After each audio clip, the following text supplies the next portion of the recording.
내년도 감정평가사 민법과 관련해 가지고 설명회를 하도록 하겠습니다. 먼저 간단하게 제 소개를 드리면 금년부터 우리 학원에서 민법 강의를 하게 된 이동건이라고 합니다. 그래서 여러분들 뭐 저를 잘 모르실 텐데 민법 강의를 20년 이상 해왔고, 그 말은 여러분들이 어떤 부분에서 애로점을 가지고 있고 이해가 안 되고 틀리기 쉽고 그런 거를 전부 좀 깨고 있다, 그렇게 아시면 됩니다. 먼저 그 민법을 처음 공부하시는 분들을 위해서 간단하게 민법이 어떤 식으로 구성이 되어 있는지 그거를 뭐 먼저 말씀을 드려야 되겠죠. 이 민법 총칙이 있고요. 그 다음에 물권법이 있고, 그 다음에 채권법이 있고, 그 다음에 가족법이 있습니다. 사실은 이 전체가 민법이에요. 그래서 이제 대학교 다닐 때는 요거 한 학기, 요거 한 학기, 요거 두 학기, 요거 한 학기, 전부 5학기에 걸쳐서 공부하거든요. 그 정도로 이제 민법이 양이 많은 건데, 요거 전체가 이제 시험 범위가 있는 게 요게 이제 법무사 시험이에요. 제일 양이 많고, 그 다음에 요까지 재산법만 시험 범위가 있는 게 이제 변리사입니다. 그 다음에 이제 우리 이제 감정평가사는 민법 총칙하고 물권법만 시험 범위가 있는 게 요게 이제 우리가 감정평가사죠. 그 다음에 이제 노무사 시험 같은 경우는 민법 총칙하고 채권법이 또 시험 범위예요. 물권법이 빠지거든요. 그 다음 공인중개사 같은 경우에는 요거 두 가지가 시험 범위고 채권법 일부가 시험 범위예요. 그 다음에 행정사는 요것만 시험 범위고 2차에 민법이 있는데 채권법 중에서 계약법이 시험 범위고, 세무사 같은 경우에는 상법하고 민법 총칙을 선택하게 되어 있습니다. 거기는 또 이제 민법 총칙이 선택 과목으로 들어가 있고, 그래서 여하튼 대개 보면은 거의 대부분의 시험에 민법 총칙은 다 공통 과목으로 이게 시험 범위에 다 들어가 있어요. 그래서 결론적으로 이제 어떤 이야기를 드릴 수 있는 거니까, 민법 총칙은 출제될 만한 문제 유형은 다 출제가 되었다, 이렇게 봐도 과언이 아닙니다. 결국은 그러면 이제 새로운 판례라든지 그런 거에서 이제 우리가 틀리는 그런 문제인데, 금년도 같은 경우에 기출 문제를 보면은 항상 이제 여기서 20문제가 나오고 여기서 20문제가 나오거든요. 나오는데, 그다음 이제 민법 총칙은 여기 이제 조의 약자입니다. 1조부터 184조까지 있고, 그다음에 이제 물권법은 185조부터 372조까지 있거든요. 그러니까 요게 조문수가 184조문이고 요게 이제 188조문이에요. 비슷하죠? 거의 비슷한데 문제 수는 이제 똑같은데, 금년의 민법 총칙을 보면은 법인 파트에서 약간 어려운 판례, 요게 이제 조금 수험생들이 조금 당황했을 수가 있고, 그 다음에 채권법 문제가 하나 나왔다고 보시면 돼요. 이게 이제 결국 이 민법 총칙이라는 과목은 조금 이따가 자세하게 말씀드리겠지만 요 물권법하고 채권법의 공통 부분을 여기 몰아넣었거든요. 그러니까 이게 채권법하고도 겹쳐요. 근데 사실은 순수 채권법을 시험에 내면 안 되죠. 근데 금년도에는 거의 채권법적인 채무 불이행에 관해서 이제 위험 부담하고 출제했던데, 요거는 약간 반칙성이 있습니다. 근데 요런 거를 우리가 이제 의외타 문제라 그러죠. 그다음 마지막으로 이제 소멸시효. 요 세 문제 정도는 수험생들이 20문제 중에서 약간 당황할 수 있는, 특히 이제 소멸시효는 좀 어려운 부분이고요. 채권법은 내용 자체는 굉장히 쉬운데 설마 이게 출제되리라고 생각을 잘 못했던 분들이 계실 겁니다. 그래서 요 세 문제 정도를 제외하고는 나머지 17문제는 정말 평범한 문제였다. 아마 학원에서 강의하시는 모든 강사들이 평소에 주장하고 중요하다고 이야기하고 다 그랬을 겁니다. 그러니까 17문제는 여러분들이 충분히 맞죠. 단지 이제 시간 싸움이 되겠죠. 그런 거고. 그 다음에 이제 물권법은 작년보다 금년도가 물권법은 더 쉽게 출제됐다고 봐요. 그래서 부합 경우에 약간 헷갈리는 지문이 있었고요. 그 다음에 또 하나가 이 지금 공유인가 부실법일 겁니다. 부동산 실권리자 법률, 요 두 가지가 좀 헷갈릴 수 있는 문제가 있었고, 나머지 문제는 그야말로 또 평범한 보면은 답을 맞출 수 있는 그런 문제였거든요. 그래서 제가 보기에는 아무리 문제를 좀 꼬아내고 하더라도 여러분들이 최소한입니다. 최소한 80점 이상은 충분히 받을 수 있다. 그러니까 이제 우리가 민법을 고득점 과목이다 이렇게 할 수가 있는 거겠죠. 그렇습니다. 근데 이제 요 수준까지 올라가기 위해서는 이제 어떤 게 전제가 돼야 되는 거니까, 굉장히 시간이 많이 걸린다는 거죠. 왜냐하면은 다들 아시다시피 용어 자체가 현실에서 쓰지 않는 용어가 너무 많이 나와요. 그래서 처음에 민법을 1회독 하실 때는 굉장히 어렵게 느껴지고 시간이 많이 우리가 보통 그 영어를 보더라도 직독 직회를 해야지 빨리빨리 넘어갈 거 아닙니까? 근데 처음에 민법을 볼 때는 직독 직회가 안 돼요. 이게 무슨 소리지? 이런 식으로 이제 시간이 낭비되고 진도가 안 나간단 말이죠. 그러니까 그 단계를 넘기 위해서는 조금 회독수가 필요하다. 시간이 걸린다. 이제 그런 과목이 되는 거죠. 그런 거고요. 일단 두 번째는 이게 체계적으로 문제점이 있어요. 이게 무슨 말인가 하니까 조금 전에 제가 요 두 과목의 공통점을 민법 총칙에 몰아넣었다 그랬지 않습니까? 그럼 예를 들어 봅시다. 저기 우리가 물권이라는 권리가 있다. 그 다음 채권이라는 권리가 있다. 이 권리를 누가 향유할 수가 있느냐? 권리의 주체가 누구냐?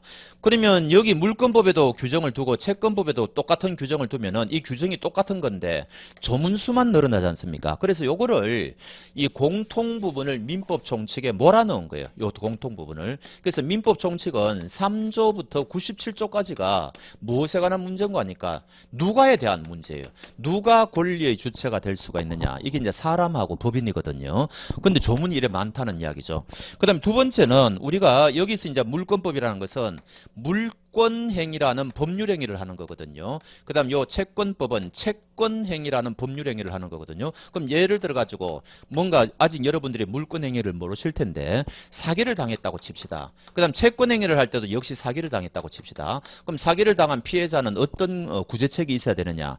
역시 마찬가지예요. 여기 이제 규정을 두고 여기 규정을 두면은 이 똑같은 규정이란 말이죠. 이 똑같은 규정을 두면은 조문수가 이제 늘어날 뿐이지 않습니까? 그럼 여기 공통되는 부분을 여기 올려놓는 거예요. 그게 우리가 민법 총칙의 하이라이트라고 하는 이게 바로 법률 행위가 되는 거거든요. 그래서 이게 법률 행위가 3조부터 시작해가지고 저 뒤에 154조까지 이게 나옵니다. 그러니까 요 민법 총칙의 하이라이트는 이 법률 행위라는 겁니다. 그러니까 이제 조문수는 이게 더 많죠. 누가가 더 많은데 사실은 이 법률 행위가 더 하이라이트예요. 그래서 요 두 가지를 합하면 벌써 우리가 조금 전에 제가 지웠습니까? 184조까지 조문이 있다고 그랬는데 대부분의 민법 총칙은 이게 차지하고 있다. 지금 이런 이야기죠.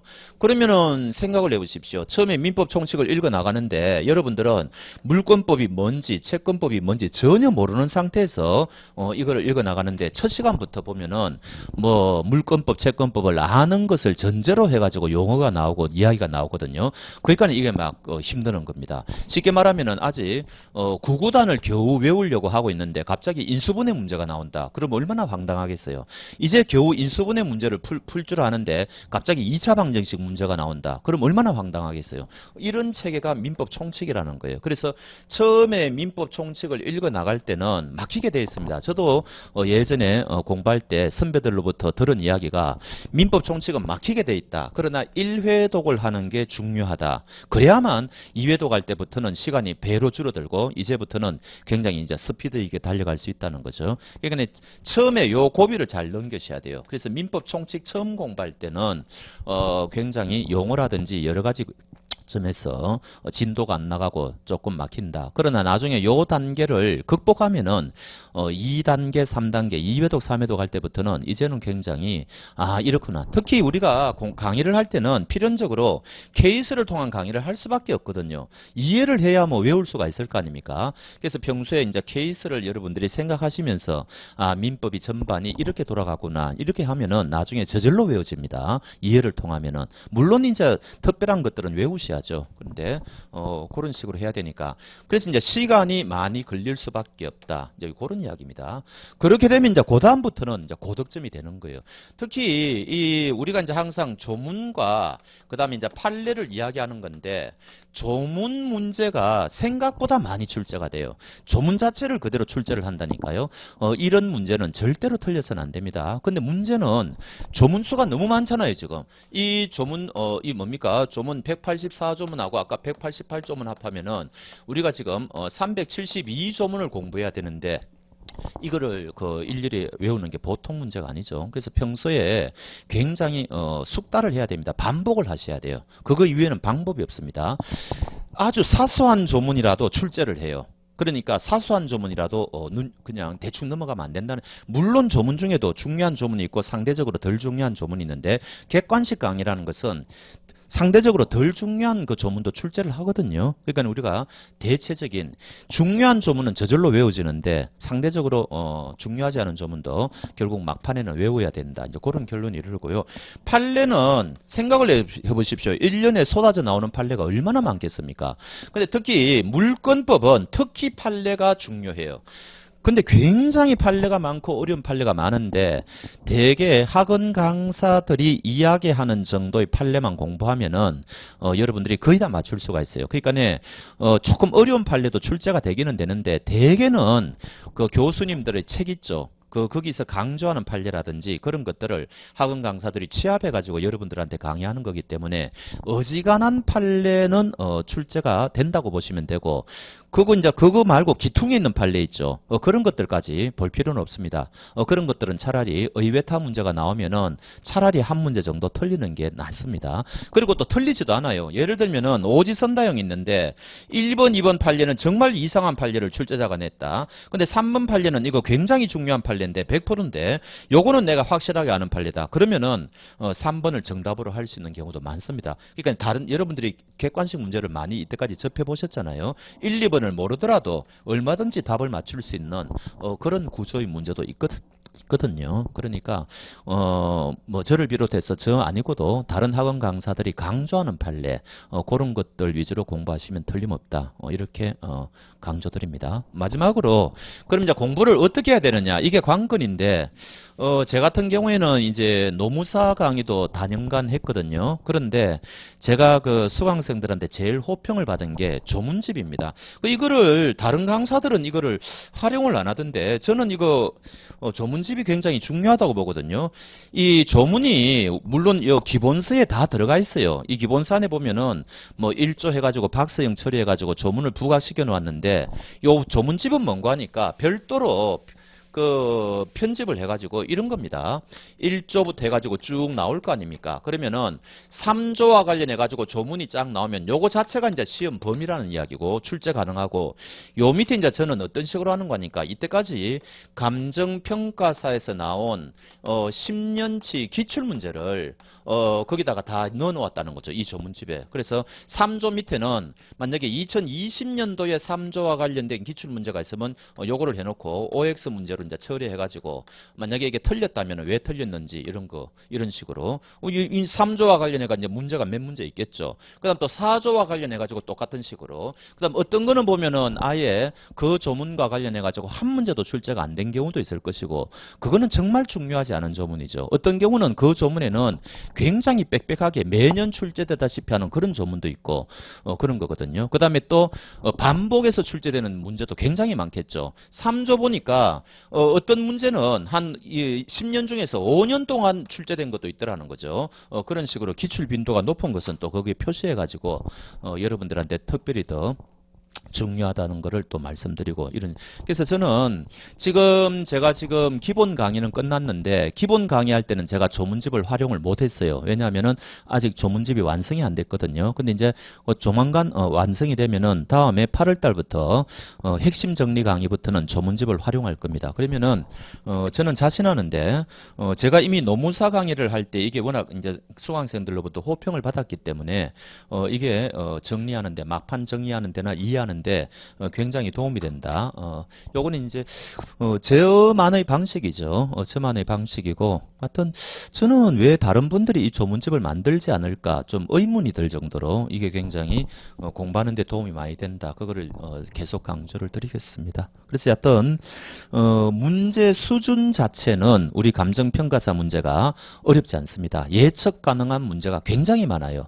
물론 금년도는 의외타 문제가 적었는데 작년도 같은 경우에는 금년보다는 의외타라기보다는 약간 꼬아내는 문제가 좀 있었거든요. 그런데 대개 보면은 여러분들이 제가 볼 때는 강의만 제대로 따라오신다면은 한 85점 정도는 충분히 받을 수 있는 게 아니냐. 저는 그렇게 생각을 하고요. 물론 이제 그건 최소한의 그 득점이죠. 그렇고 강사가 이야기하는 중요한 판례.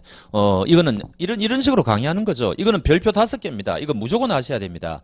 별표 3개입니다. 시간이 없는 분들은 요거만 하시고 요거까지 하십시오. 뭐 이런 식으로 판례를 차등화해 가지고 여러분들한테 말씀드리면은 여러분들이 별표 5개, 3개 정도 판례는 꼭 하셔야 되고 별표 1개 정도는 뭐 시간이 없는 분들은 어쩌겠습니까? 이제 그런 식으로 강의할 때 말씀을 드릴 겁니다. 자, 어찌됐든 금년부터 제가 여기 합격의법학원에서 감정평가사 강의를 하게 되었는데 어찌됐든 모쪼록 다음에 핵심 강의부터 여러분들을 뵙고 특히 조문집을 활용해 가지고 공부를 하면은 어떤 이점이 있는지 여러분들이 실제로 아마 피부로 느끼실 겁니다. 그래서 다시 한번 여러분들과 강의 시간에 만날 수 있기를 희망합니다. 자, 그러면 이 정도로 설명회를 마치겠습니다. 감사합니다.